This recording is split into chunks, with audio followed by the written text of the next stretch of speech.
Whether you're thinking about quitting your job, starting a side hustle, or just curious about the realities of being your own boss, this podcast explores the possibilities of being unemployed for a living. All right, hey everybody, welcome back for another episode of Unemployed for a Living. Ken is not here today. He's out having fun in Nashville with a couple hundred other professional resellers, and Dan and I are stuck at home, so I brought on Dan, and we're going to talk a little bit about what it's like to be self-employed today, and that's what we're going to try and do. So, Dan, you want to introduce yourself? Oh man, I don't know. My name's Dan. You already said that. Sorry. I go by Dan in Demand on I guess YouTube. I don't do much YouTube anymore. You do the best YouTube. Dan has a podcast, and it's one of my favorite podcasts on YouTube right now. Is it Leftovers? I hope. Yeah. Well, are you on a different one? Well, you have Open Seat. I do have Seat open. But I when this comes out, I'm taking a few weeks off from there. I guess it kind of goes in with being self-employed. Yeah, like sales from the last month has been it's been tough. So like I was messing around. I've been messing around with live selling as part of my selling on my own or working for myself, and those aren't always that great. And then I was messing with I'm always trying to add another category, and I was doing cards for a little bit, and that it kind of just slowed my sales down. So I don't know. I'm because we're on StreamYard. I don't want to pay $45 a month for StreamYard. So I need to I had to kind of take a look at what I needed to spend money on. And I'm like, $45 is a lot of money to shell out to do a podcast. So I'm I got to take a couple. Especially one that doesn't pay. Yes, and it's tough. Like this one. Oh, well, I mean, I've been on a part of those too. With the Leftovers, we have a membership, but I was on there previously, and then I left, and then they added the membership afterwards. But I was on there for over a year, and for a while, it was over a year of paying, and it was it was listening to you and Ken, when you guys mentioned StreamYard was going up. That was kind of I was like, oh my gosh, and then it was a deal. It was no, we have to do this if we're gonna do it. And then as time's gone on, when that $45 is coming out, I have other stuff I could pay for in my business for $45 or living. So it hurts. I'm I got to take my sales slow down. But once I get back on track, I'm gonna go back. But I just don't want to spend the $45. I guess we have I have several businesses kind of juggling all the time, and two of my businesses use an email newsletter that's automated. All the emails are automated, so it just kicks them out all the time. And that I use GetResponse for my automation, and that's I'm paying for the $70 a month tier on those. Oh wow! And it's easy when you get them set up as auto pay, just to kind of forget about them and just let them keep billing. Yeah. But boy, when times when sales are slow, like they have been for us too. Dan does reselling, and I do reselling too, so that's kind of the business we'll refer to most. But when those sales start drying up, those $70 a month times however many, they really add up if you're not paying attention to your subscriptions. Holy cow! Yeah, they'll bite you. Wow. Well, I did the same thing I didn't even finish introducing myself. So I'm a reseller, and I sell on different eBay, Poshmark. I'll say Cory, but I took all my listings down, and then I used a cross listing service. I used Vendu for I've been using it for a few years, and that was $20 plus $5 something else, $25 a month, and I wasn't taking advantage of using it. So then I'm I paused it. I paused my account. I didn't cancel it. I paused it. So that's what we did. I paused my Vendu, and I was because it's $25. So right there, that's $70 a month of stuff. And I know it probably sounds crazy, but I've just been, I try not to waste any of my money ever. I try to just I'm kind of in this. It's a juggle. It is, because that on a good email list, like I was talking about with GetResponse, on a good email list, if you have a couple thousand people on that email list, every one of those should average maybe a buck or two a month in revenue if your email list is good. So the $70 a month is well worth it because it's making you extra money. But if you let that email list kind of die and go stale on you, then you're not making that money, and then you're wasting. It's hard to know when to cut things and when not to. Like Vendu, if you're using it right and to its fullest extent, it can very easily pay for the $20 a month. But if you're not putting your time there, if you're not putting your time there, then the $20 a month is just wasted. So that's what we did too. We paused our Vendu because we weren't using it. Not not to its fullest extent. And much like you with live selling, we have a love-hate relationship with live selling. Like we had one good show and then we had two bad ones, and we were like, we'll never do this again. And then we did it again. And then last night we had probably our best show ever on the dollar auction. Yeah, we had like 70, I think we got 70 or 74 people in the show. Wow. Every show I've only seen a few shows, but every show I've seen on there, you guys crush it on there. Like most people crush it on, like, the shows get a lot of people and they do well. Like Teresa and I just don't do well because we're Teresa and I. Like if I just left Teresa alone, she does better, but I'm not great at live selling because I'm not comfortable selling to people. Like something in me is just like, okay, don't buy this, but here it is. Like I'm not great at sales. Yes, that's exactly how I try to explain it when I talk to, because everyone always tells me I keep doing it. I've been doing live selling almost 2 years now, and I mean, I did a show last week. It was good. I did a Blu-ray show, and that went really well. And then I haven't done one. I did a card show. My cards. I do cards on Dibdit cards, and I have good and bad shows of those. But that's kind of like when I was talking about doing cards earlier. It's kind of like I'm trying to figure out how to make some money in it, but it's also just something I enjoy. So like it doesn't. Yeah. I don't really feel like I go to do the live show. I feel like I'm doing the live show, hanging out with people. Usually, I do sports cards, so a lot of people are talking sports, and that part's enjoyable to me. So it doesn't really. I don't really care, I guess, but I do care. I'm having that same relationship right now with this thing over here, this 3D printer. Oh yeah, you got it. A couple of episodes ago, I decided I was going to jump into that as a side hustle. The problem with it is I enjoy it too much to look at it as a business yet. Like I'm having so much fun with it. And I know I'm way in the hole. Like we've sold like 5 things. So we're not even close to getting our money back on it, but I'm having so much fun. I can't stop ordering stuff for it. And I've got to rein it in a little bit. Do you not do your reselling work? Are you playing with that more too? Yeah, it does pull the time away. I have gotten to the point now where most of the prints we're doing are 8 to 12 hour prints. So I just turn it on and let it go, and I can leave for the day, and they're done in the morning when they get up, and I don't have to worry about it. So it does take less time, but I'm constantly designing new stuff to print. Oh, that's awesome. That's what takes so much time. Yeah. Oh, that's awesome. It is. It is fun. I mean, this thing, I just listed this today. Let's see. I'll grab it. It's a little book nook for your bookshelf. I don't know if you can see it very well because of the lights. It looks like a Kleenex holder. Okay. It's like a zombie coming out. I see it. And you put it in your bookshelf, and it's got storage in it. Oh, that's pretty cool. Are you printed that? Yeah, I designed it and printed that last night. And that's the fun stuff is doing stuff like that, because you get to sit down and actually draw the file up and make it 3D. And I'm not good at that kind of stuff. Again, it takes so much time away, and that's something, if you're going to work for yourself, those distractions are not always good. Yeah. I kind of went back to honestly, when you messaged me to do this, I was like, yeah, I'll do that, because I kind of went back to the basics. I went because I'm always worried. I'm always worried about, like, I've never been in the biggest hole that I've been in right now. Not so much of, I'm always worried about like my paying myself, and because I got to pay my bills every month, and I've been doing this 5 years now, and I've had moments where I've been scared, and I'm not like, I mean, I'm not saying like, but I've been scared like this last week, because I'm not the last few weeks, because I'm like, man, I need to build up my money. So like, I'm like, I gotta get back to basics. I just gotta focus on doing my listings and finding good stuff to listing on eBay, and then finding my buy costs, because I do a lot of thrifting. So I go to thrift stores, and most of the thrift stores, most people stop thrifting because prices have gone up. So like I like kind of, well, I'm like, all right, I'm not going there because I don't really want to go drop $200 at a thrift store. Have your prices gone up? Yes. Yeah. And then they'll go up and they'll come down. They'll go up. And so I've slowly taken it, like, I'll only go when it's like a sale. But I have a bins, like a Goodwill outlet bin store, where I pay $1.89 a pound. And it's not too far for me. But I mostly sell men's clothing, and I hate digging through the clothing at the bins. So I go there for shoes. So like, I'm like, all right, I'm gonna focus. I hate going in the door at the bins. Do you hate the bins altogether? I hate the bins. I can't take the bins. Like, it's the people. I'll dig through the bins all day. I just don't like going in there when it's crowded.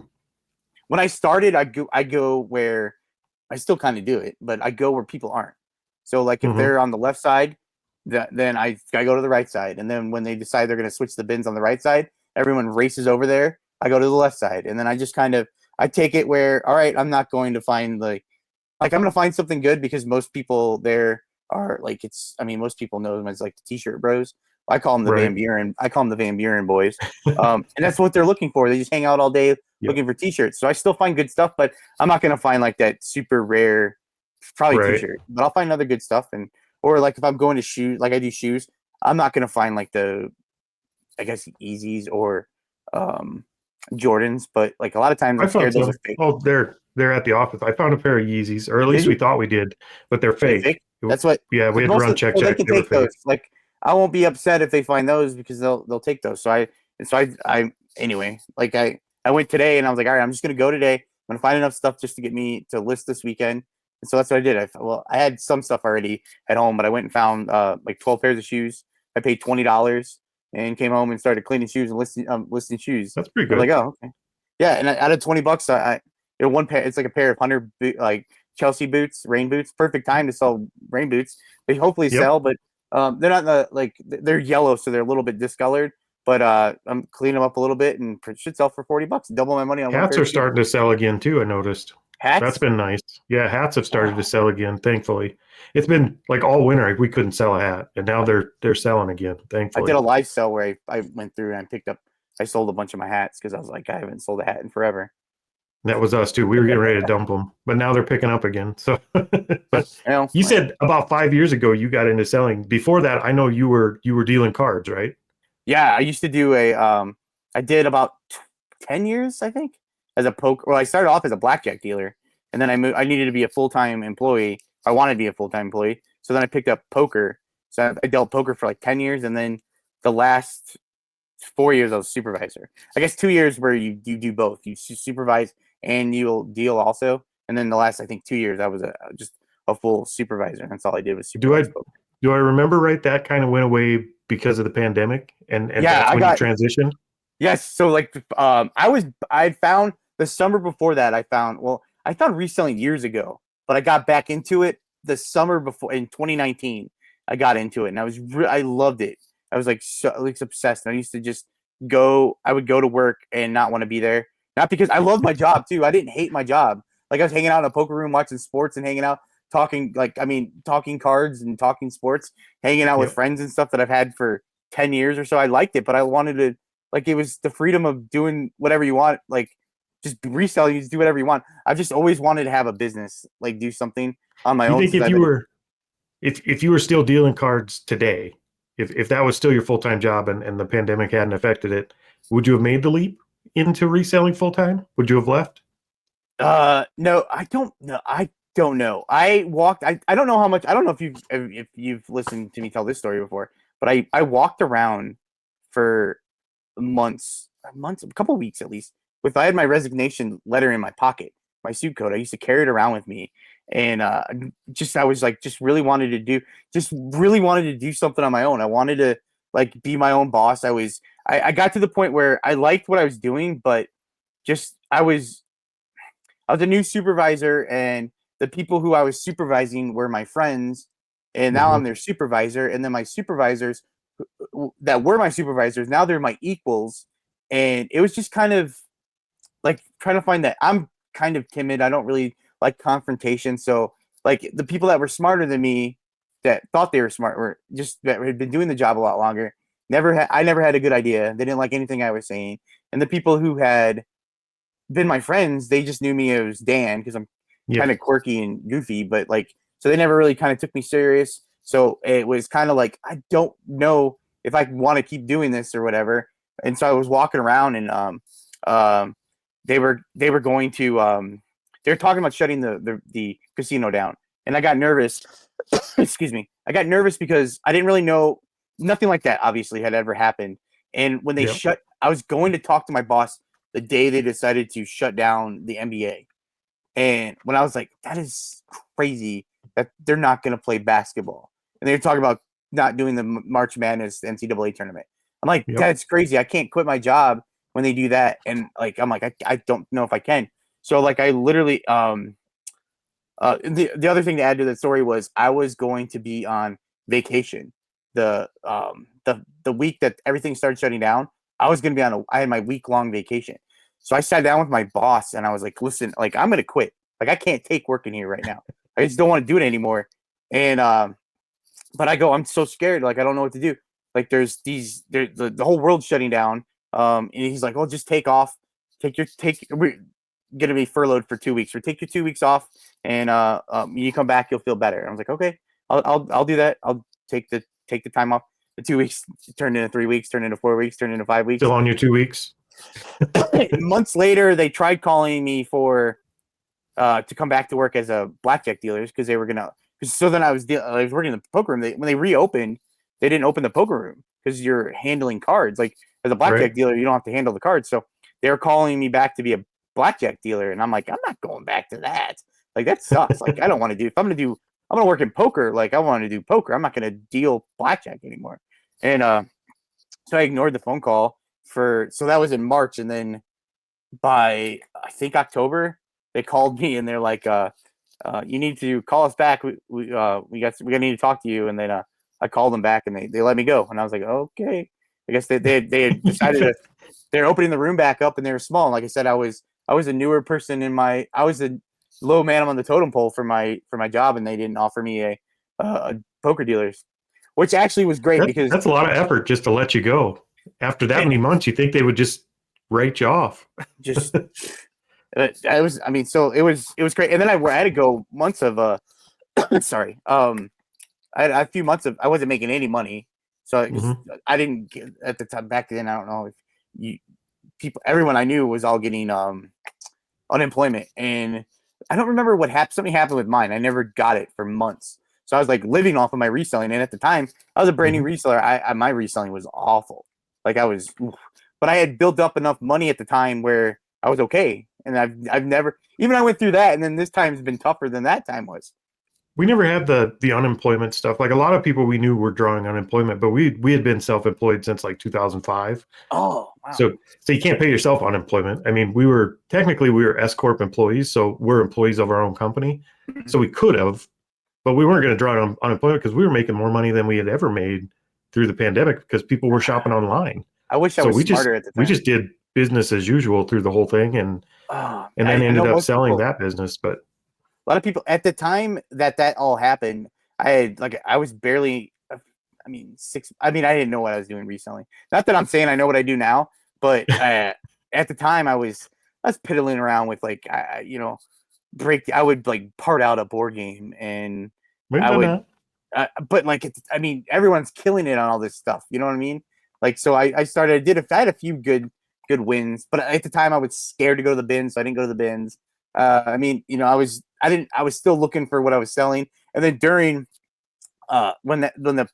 during that summer, that pandemic part, I guess it was the next, maybe a little bit later, is when I started doing clothes and shoes. And I was like, oh, okay. And then I started paying attention to like the sell-through rate of stuff, and I'm trying to understand how to sell stuff. Not that I still need a lot of work, obviously. I told you I can't do shoes. I don't know how you do clothes. Like if I had to do just clothes, I would just stop. Like I would just stop reselling. I can't do it. There's something about clothes. I don't mind buying them, and I could pick good clothes, like expensive clothes, but then I get them home and I'm like, I'm not going to list that. I'm never going to list that. I hate photographing clothes. I did shoes today, and I had some problems with when I do shoes, I clean them up, I wipe them down, and then if I will take them outside and I'll wash them. If they're like, I don't buy them if they're super bad, but like sometimes I want them to look all nice. And then so there's been times where when I'm done with that, I gotta leave them outside, gotta let them dry, and then bring them inside. And then like when I put them outside, I store my stuff out in the. I'm gonna choke again. Sorry, keep on. I'm getting over a cold. But just to tell you, I would like store them in totes, and then a lot of my storage is in the detached garage. It's not what do you call it? The carport. It's no it's not temperature controlled. So I'll get I'll get a pair of shoes, and then once they'll have they might have started molding from. I put them in a bin before they were completely dry, or something happened, or they get too hot. So anyway, the clothes, it's like I lay them out, I take the pictures, I fold them up, I put them in a bag, I give them like a SKU number, and there's like the process of it is so simple. I'm done. Like the shoes, I have a bag of shoes here that I was messing with that I moved out of the way so I could set up to sit down here and do this. I got a box of shoes that I was messing with yesterday, so I got to lay them all out, make sure they're completely dry, and then I got to go find where I'm going to put them, and then have to go back and then skew them out or clothes. Everything's skewed, but right when I'm listing it, it's all skewed. Yeah. I don't think people realize how structured being self-employed actually is. Like how many parts of your day have a process built into them. Mm-hmm. Like for us, we couldn't have stayed self-employed since '05 if we didn't build processes. Like we don't really think of them as processes. It's just, this is what we do and this is how we do this part of it. Yeah. And we just kind of keep refining it and making it better and more efficient. And the best part is if you're doing that, you can get to a part where, okay, this is in a process that's so defined. I can actually take this piece of paper I wrote it down on and give it to somebody, and they can do that without me. Mm. And that's where it really starts kind of scaling for us anyway. I would probably be in our old business, we had 3 employees, and that was when you can get something processed down to the point where you can just hand somebody a piece of paper and know it's going to be done. Like that's, I always worry that no one's going to know where I have anything. If I needed someone to like pull my orders or something, that they wouldn't know, because I have a lot of stuff skewed, but then there's some stuff that's not skewed, or they wouldn't know where that SKU would be at because I have different. I have boxes back here, those banker boxes. Those have a different SKU system than I have stuff out in the garage that's just they're like numbered, and those are different. And then there's just different things or different places. So I'm always, that's something I should probably work on. But just working, I'm a long ways from having. It would have to be something catastrophic for me to make someone have to do my work.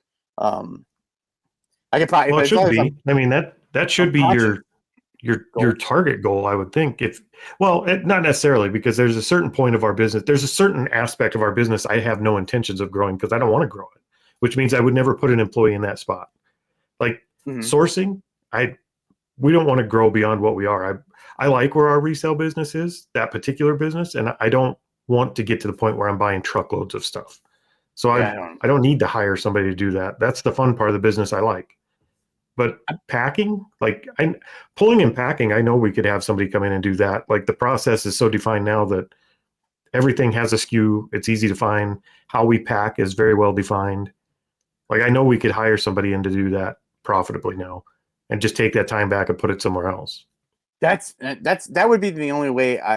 I've been very bad about I guess since I've started doing this on my own, I've just always haven't really thought about what the next step would be. I've always been, okay, how I need to pay this, I need to get money. I'm always working to, like I was talking about, pulling money out I'm worried about paying my bills and then what I have left over, because I always I've been trying to have money set aside in case something comes along where I want to do, like I'm able to do like a big buy that would push, in my head, that's how I'll expand, is that I'm going to get an opportunity to buy something that I'm going to be able to sell, and it's going to catastrophe me into like the next level of what I'm doing. If that I don't even know if that's possible. Yeah, no, that makes sense. And it's, I mean, we got lucky and made a big buy like that early on in our reselling. Like the first year we made a buy like that, and everybody told us it was a disaster. Don't do it. Don't buy that. They're worth nothing.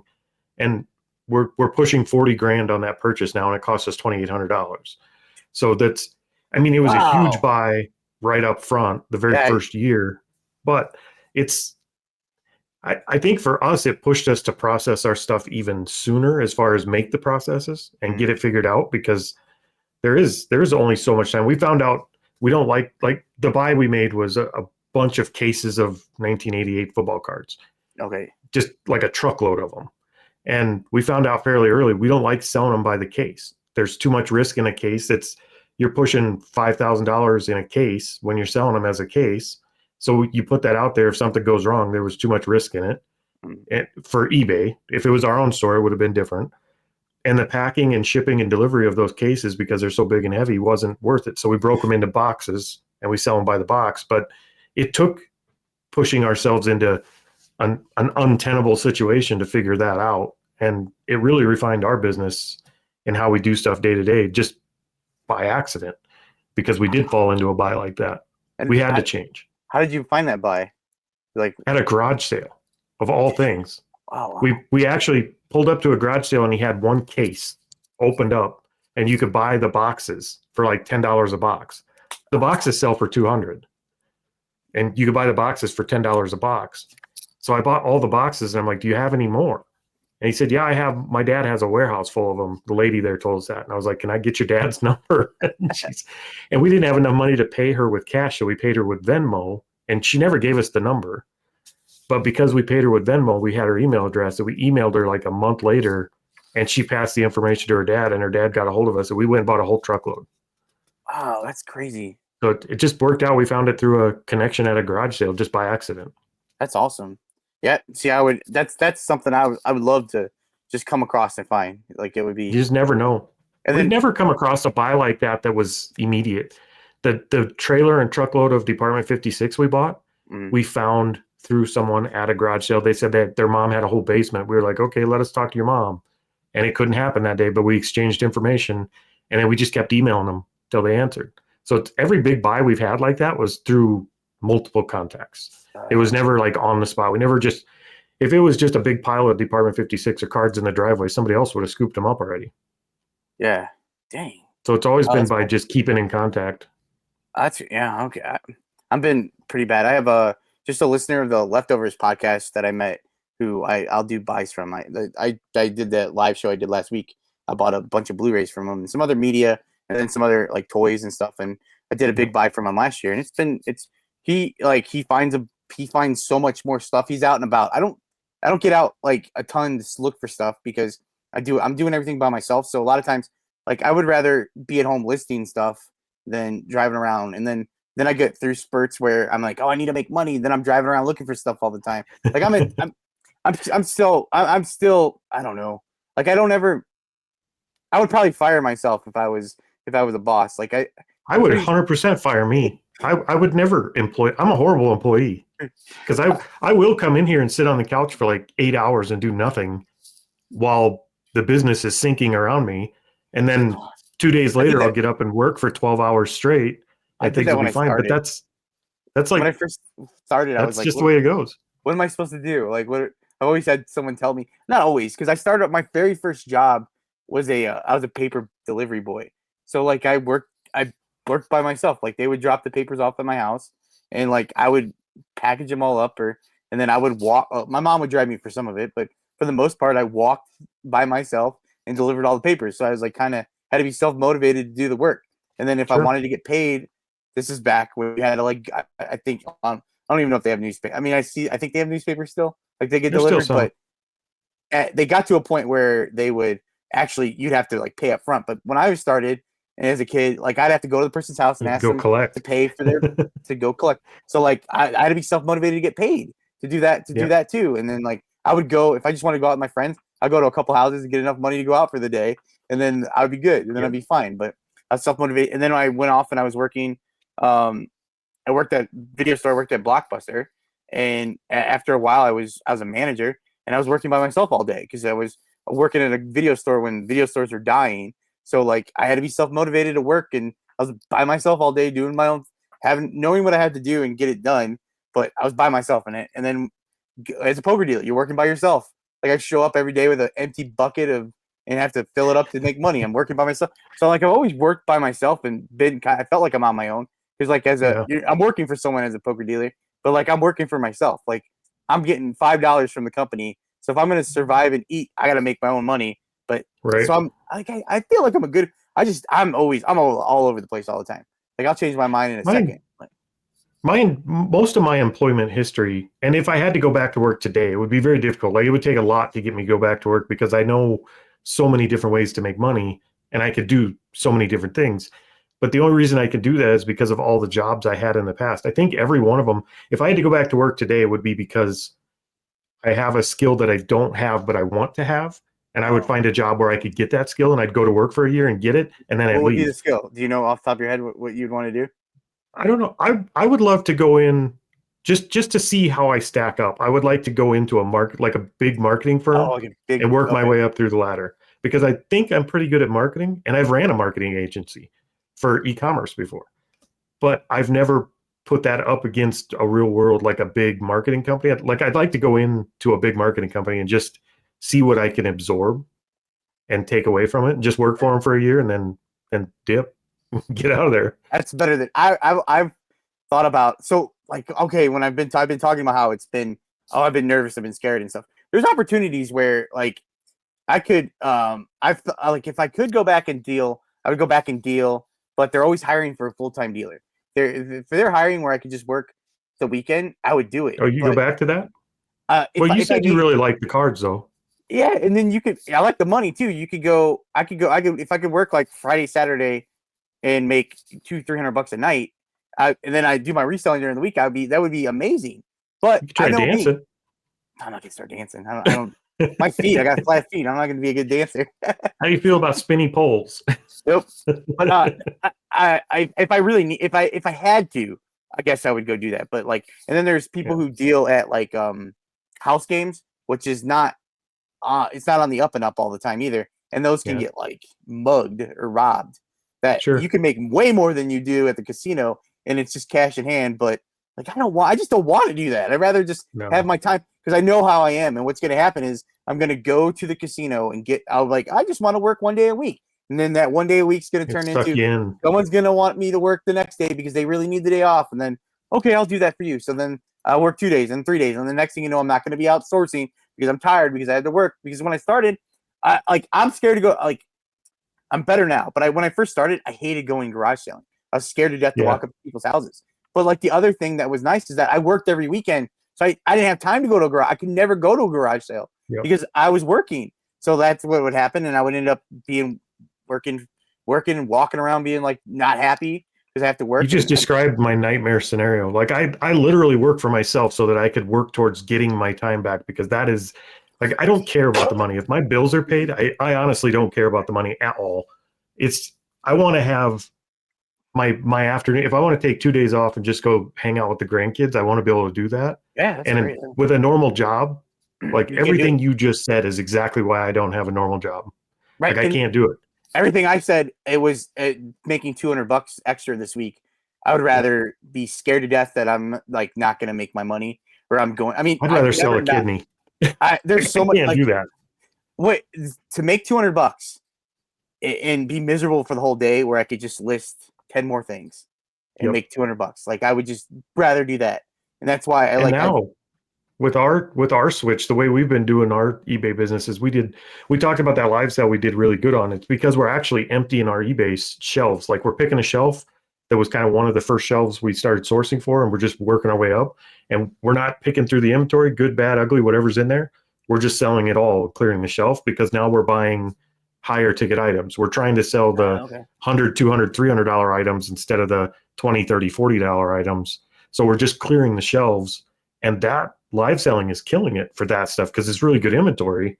And then when we're done, we have a shelf that used to hold, maybe $800 worth of inventory in smalls, and now that shelf can hold $3,000, $4,000, $5,000 in inventory in more expensive stuff. So those shelves are money for us right now. Okay. So it's when we list. A lot of the times when we list now, we only have to list 2 items a day to hit our goal. And I could do that every day, forever. Yeah. Man. How long have you been doing? How long have you been doing that?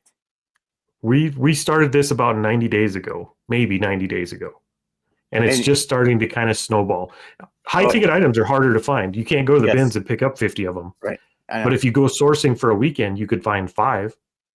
And if you put those 5 in the store, and they're a little more long tail than the $20 items, but if you do that weekend after weekend for 6-8 months, when they start selling, they gradually just go out. And for us, we would much rather deal with 2 customers a day than 20 customers a day, and ship 2 items a day instead of 20 a day.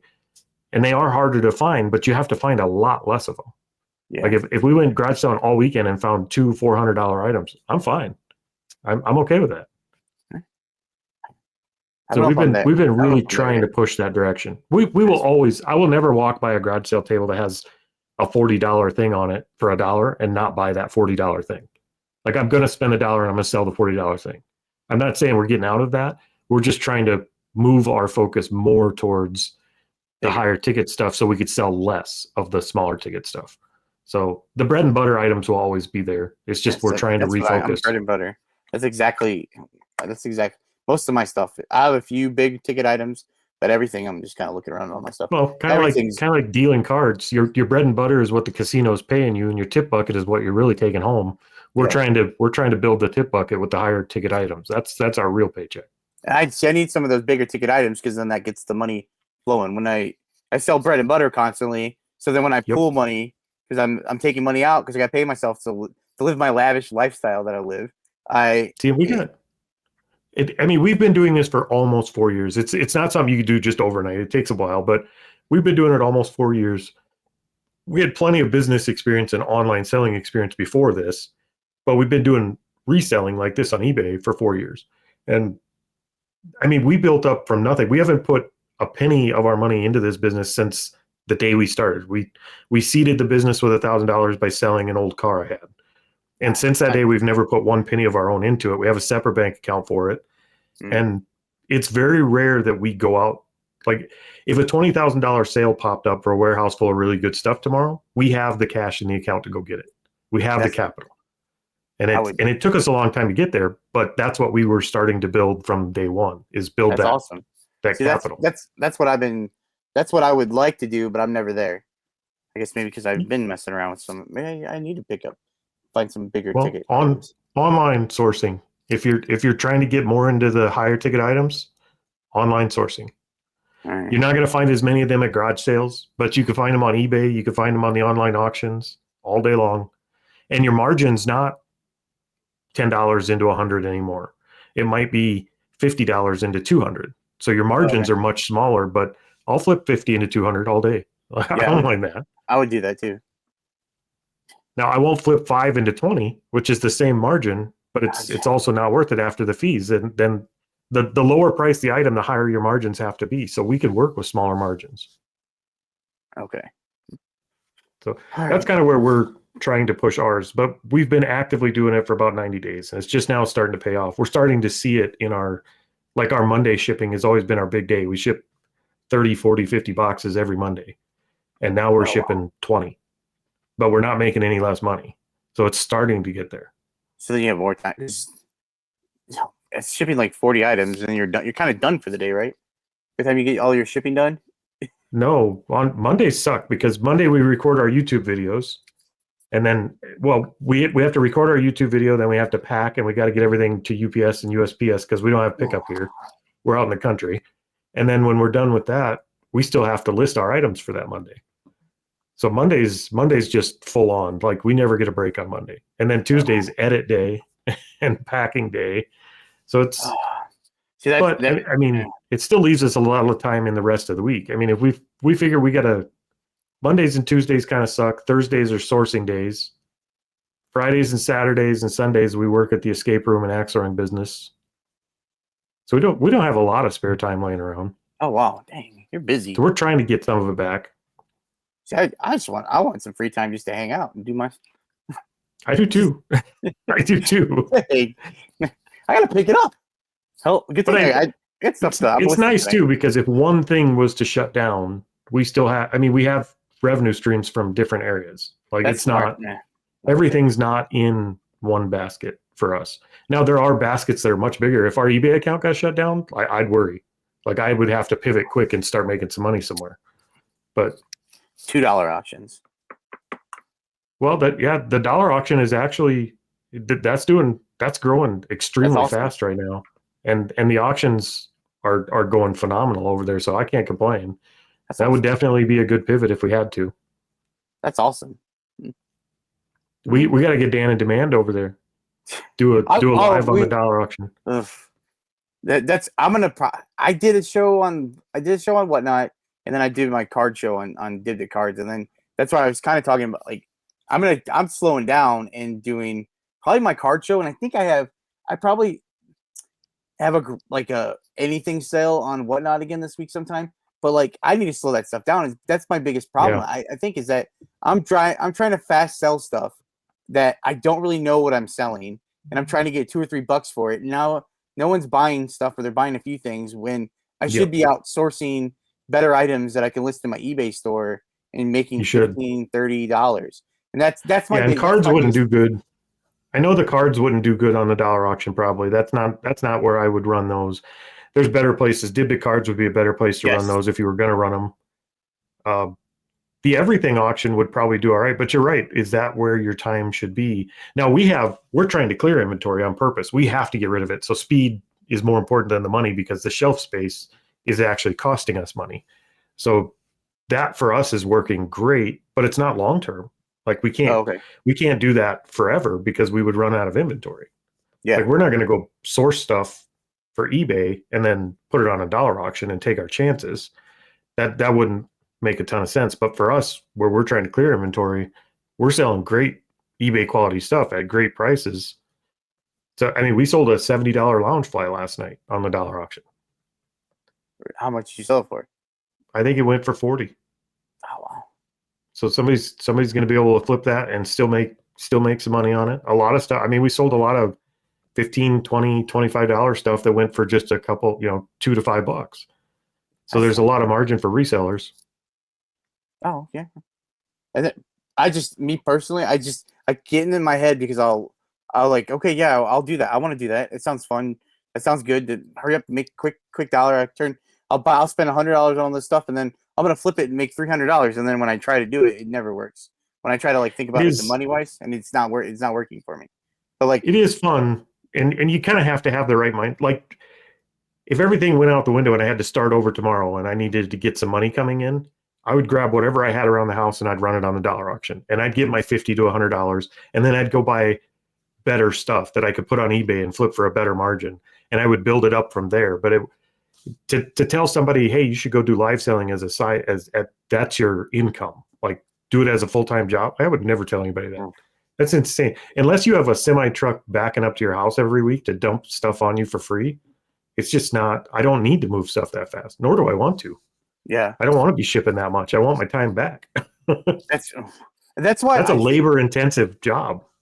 Yeah, and that's why I do honestly like doing the card. The margins obviously for cards are really low, but I'll buy big lots of cards and then pull a couple out that I'll pay for the lot and I'll list them on eBay, or I'll try to run them through on a show. And then I don't know a lot about that niche either, so it was kind of learning. But you could make really good small margins, but if you could buy so much that you could, if you keep at it, you can make bulk. Yep. And that's my idea.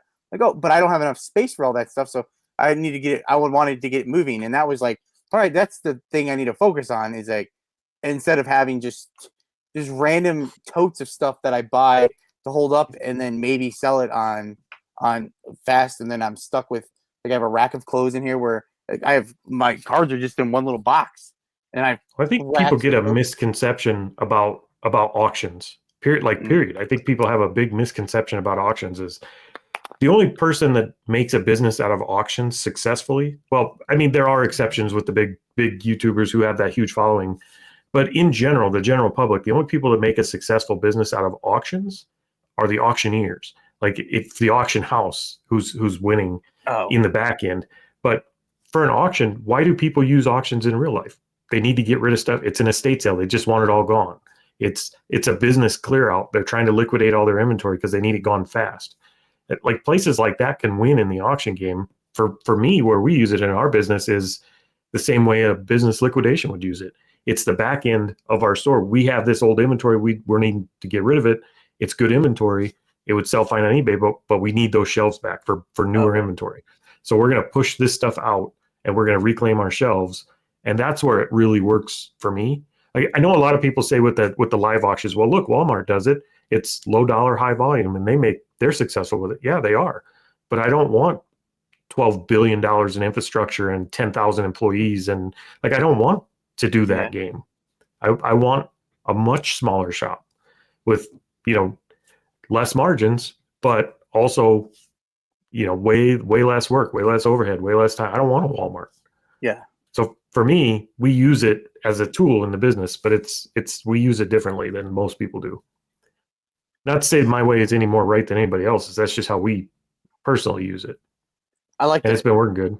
That's good. I like your explanation of that.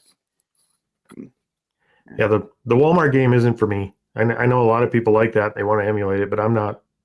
I'm not Walmart. I don't ever want to be Walmart. Ever, ever. I never go to Walmart anymore. I'm not a big Walmart fan. I'm not either. I don't remember the last time I was in a Walmart. Teresa goes once in a while, but I don't remember the last time I was in one. They used to have FedEx there to drop off my FedEx stuff when I sold stuff on Macari. And the last time I went there, FedEx had closed. And I was like, oh, when did this close? Like last year. That's how much stuff I sell on Macari and how often I go to Walmart. And I'm just like, I don't need anything from here. I don't want to spend my money. So like we have a Meijer that's kind of like Walmart, and they do free pickup if you spend $35. So I buy the sales stuff I need. I buy what I need and I spend $35 and they just put it in my car and I don't have to go inside. I don't impulse buy anything and I just get exactly what I need. And that's how, which doesn't sound very fun, but when I have Teresa for that. Oh, she just gets, she'll just go in and buy it and I don't have to ever go in. She doesn't impulse buy. She just buys exactly what's on the list. Well, I don't know.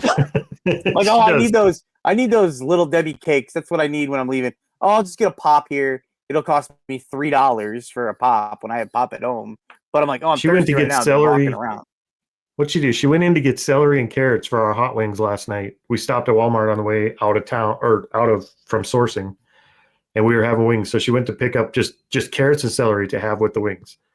And she came out with a crock pot and like 3 other bags of stuff. So I don't know what all, like, I don't know what was in her mind when she went in, but I thought she was going in for carrots and celery. That's awesome. We did get carrots and celery though, so that did work out. But hey, you did it all. You just cut up carrots and celery sticks just like a regular.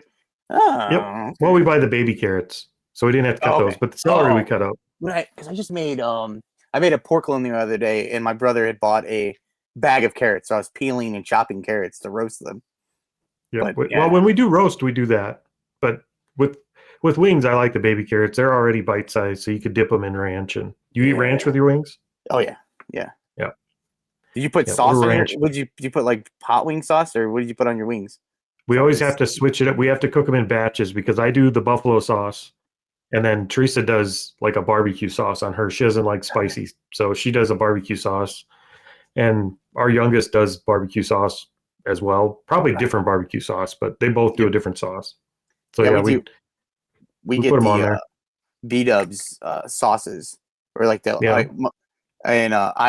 a dry rub or I guess a seasoning, not really a dry rub. They have a seasoning packet from B-Dubs. It's Desert Heat, so I put that on so I have different bowls, and whenever they come out, like my brother likes lemon pepper, so his goes in there. He gets lemon pepper, and then if we have garlic parmesan, I have a bowl and garlic parmesan, and then I do my Desert Heat, and then mix them up, and it's just like B-Dubs.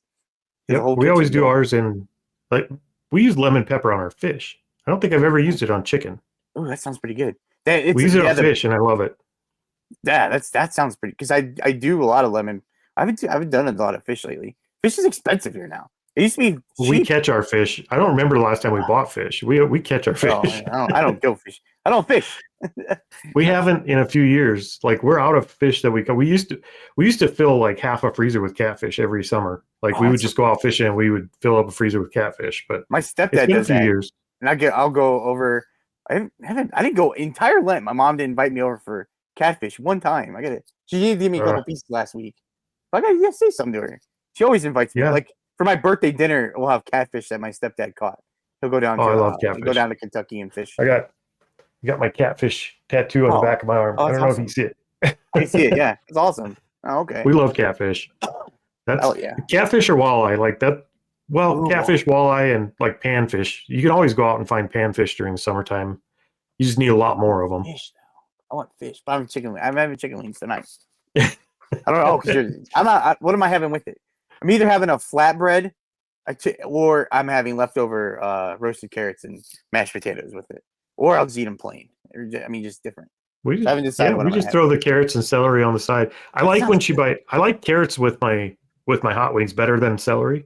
But I like when we have celery because the leftover celery I could put peanut butter in, and then I could snack on it for days.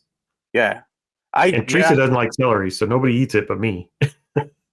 I used to do that. I used to get this B-Dubs when I worked at a regular, like, normal job that paid me a paycheck and I could count on a paycheck every week, I would go to B-dubs like every other week or every week. And then they would ask you if you want carrots and celery. And I was like, yeah, let me eat all that stuff. And I'd give my dog ate carrots as a treat. So I'd give him carrots and I'd eat some carrots. And the celery I would use like peanut butter for a snack, or I would chop it all up and then save it for when I needed it for like some crock pot meal. Like I make a soup and it needs carrots and celery. Yep. I'm like, oh, I don't have to buy my celery and carrots now. I got it. Paid $30 at B-dubs to have it. See, I haven't been back to B-dubs. Like, I think I've only been 2 or 3 times in my life. And Really? all 3 times was a horrible experience. I'll never go back. Like, the service there is so bad. Yes, I agree with that. The service is horrible. I didn't know how to make wings. I didn't know how to do it. So then I, like, during the, they got to be too expensive and I wanted wings. So, like, I can't eat out. I didn't want to eat out. I don't want to make it sound like I'm the most depressing person in the world. But, like, I just don't want to. I want to, if I can make wings, like, I'd rather spend my money on something I can't do. So, you know, it used to be my favorite wings of everybody's was the Pizza Hut wings. Those used to be my absolute favorite wings. Pizza Hut. They changed them. Well, we don't even have Pizza Hut anymore. They closed our Pizza They're not Huts. they just have the gas station Pizza Huts here, and the sauce on them is not what it used to be. It's different. Really? Like they completely changed them. I worked at Pizza Hut when we first got married, and they used to come in a frozen bag of wings with the sauce already on them, and they just ran them through the oven. Now you get them, and it looks like they add sauce to them after the fact. Like it's not even, it doesn't taste the same. I don't like them anymore. But that used to be my favorite wings. Yes, people thought I was crazy because I thought the same thing too. They were. I love them. We didn't have a B-dubs, so if I wanted, we didn't have a wing place in town. Yep. Well, there's a pizza place that you could buy a bucket of wings. But if you just wanted wings, like they'd have a wing day at Pizza Hut. I'm like, it's Pizza Hut. They're the best. And then they closed down in our area. All the KFCs and Pizza Huts, they all closed down. And there's none around anywhere. Like within. Yeah, ours did too. So when I worked at that Pizza Hut, we had a KFC and a Pizza Hut right next to each other. A lot of them were next to each other like that. But the Pizza Hut truck would show up, and it was a semi truck with half of it painted for KFC and half for Pizza Hut. Like it was the same truck. So I think they must have been owned by the same company. Probably. But the wings, like whenever I went home, I didn't bring the pizzas home. I brought the wings home. Yeah. Yes. I used to love those wings. Yes, I miss them. Oh, I'm gonna have a real All good. Right. Well, I don't know how much we talked about self-employment, but it was a good episode either way. I mean, we talked about being self-employed by reselling. That works. I mean, that's the only way I know it. That's the only way I know of self-employment, right? Like I've seen you guys the poop thing. The dog. What was it? The break-in. What's it called? Poop scooping? Yes. When you guys talked about that episode, that's I've commented that my neighbor had that, and that was just an idea of. It's like I had thought about that before, but like in my head, I'm like, I don't want to go do all that stuff. But like honestly, when you guys started that, I was like, I really should look into that. Would be something I would actually do. Like I almost did it. I seriously almost did it because it doesn't bother. I love dogs, and I pick up after my dog already, so it's not like I'm not. If it hadn't been for the 3D printer episode, I probably eventually would have broke down and went and did that. But the 3D printer thing fits me so much better because of the creative side of it. I like creating this stuff. Like I used to run a CNC plasma table. Like we had a whole machine shop, and I would make like metal art, and with the welder and the plasma table and all that stuff. So doing this stuff kind of was natural to me already. Just doing it in plastic as a different medium, so it kind of fit my skill set better than the poop scoop thing, and I couldn't resist it. I had to jump in. But I don't know. Sorry, we're $72 up towards paying the printer off, so we're making money, but we're still in the hole. We've gotten about $72 back. Now, if I can just quit spending it. But, all right. Well, I appreciate you being on, Dan. You made a much better co-host than Ken, and I'd keep you if you'd let me. But I suppose we'll let Ken come back next week if he wants to. All right. Yeah. Well, thanks, Ken, for inviting me on here. I had to come on here when you're not here. Well, that was the plan. I waited till he left, and then I invited you. He said he was jealous already, though. So. I was gonna say he better be jealous. I better hear how jealous he is next week. If he asks you to come back on, just tell him you can't do it. It's a one-time I'll appearance. do it if it's just me and Cory. Forget you, Ken. All right, Dan. Where else can everybody else find you? You can find me on the Reseller Leftovers podcast. That comes out on Wednesdays at 9 p.m. Central. 9 a.m. Central. Yeah. 9 a.m. Central. You can find me there, or Dan in Demand. I should. Yeah, Dan in Demand. You can find me there. Hopefully, times are tough, and when they pick back up, I'll be back. And I think you can find me on District. On District. There will always be Dan in Demand content somewhere. Because I can't go back and keep watching reruns. No, I wouldn't want to. Like there has to be a new episode somewhere. You and Mike are doing good over there together. Not like Joe's a staple, so he goes without saying. But you and Mike work really well together over there, and Joe is really good at just stirring the pot from the top corner. So Joe keeps on trying to get me and Mike fighting. I think it is my favorite podcast on YouTube right now. I'm really enjoying it. Thanks, I appreciate it. It's fun. I like doing it. I was excited. All right, sorry. No, you're good. All right, we'll see you guys next time on Unemployed for a Living.